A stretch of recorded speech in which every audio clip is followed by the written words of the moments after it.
ओम प्रकाश राजभर के द्वारा जो यादव समाज के विषय में बयान दिया गया वह उनकी गंदी सोच, विक्षिप्त मानसिकता और उनके नॉन क्वालिफाई होने का परिचय। ओम प्रकाश राजभर जी को इतिहास के विषय में ज्ञान नहीं है, यादवों के इतिहास के विषय में ज्ञान नहीं है, नहीं तो इस तरीके की ओछी बातें नहीं करते। वर्तमान राजनीति में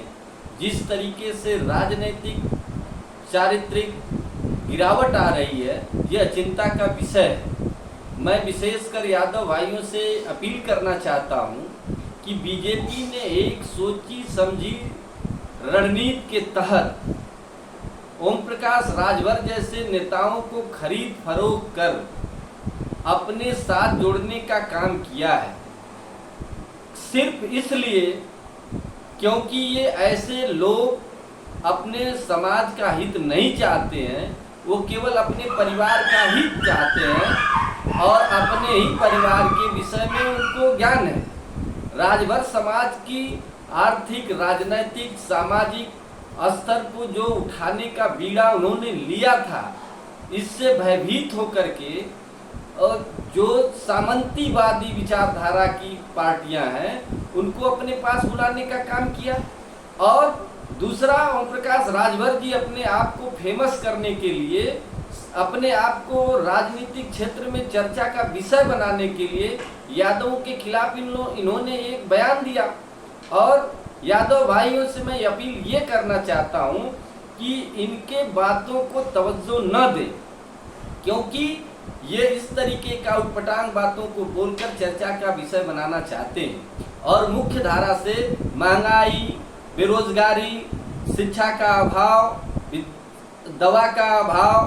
देश में बढ़ती बेरोजगारी, जातिगत जनगणना जो कराए जाने की हम लोगों ने प्रबलता और मुखरता से जो आवाज उठाया है पूरे प्रदेश और देश के अंदर, इन तमाम मुद्दों से जनता का रुख हटाने के लिए, जनता का मूड बदलने के लिए इस तरीके का ओम प्रकाश राजभर के द्वारा बयान दिलाया जा रहा है। इसलिए मैं अपील करता हूं कि इनकी बातों पर ध्यान न दिया जाए और ओम प्रकाश राजभर को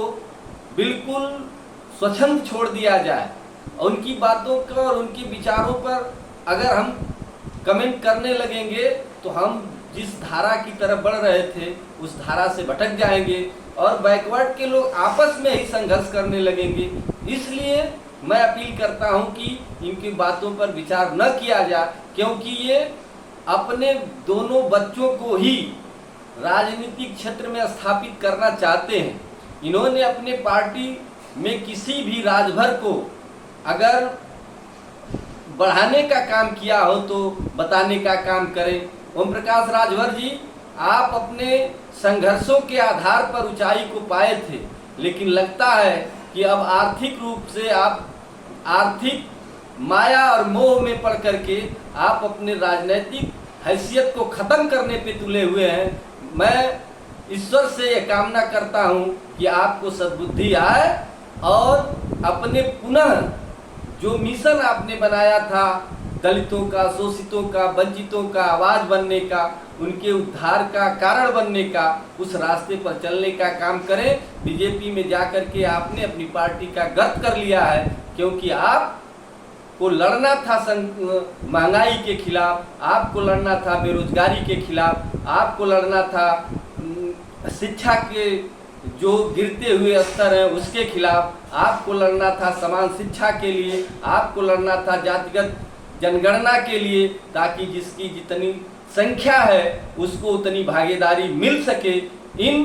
तमाम मुद्दों से भटक करके आप केवल पैसा कमाने के चक्कर में अपने समाज का सौदा करके आपने अपनी गिरी हुई राजनीति का परिचय दिया है। जय हिंद।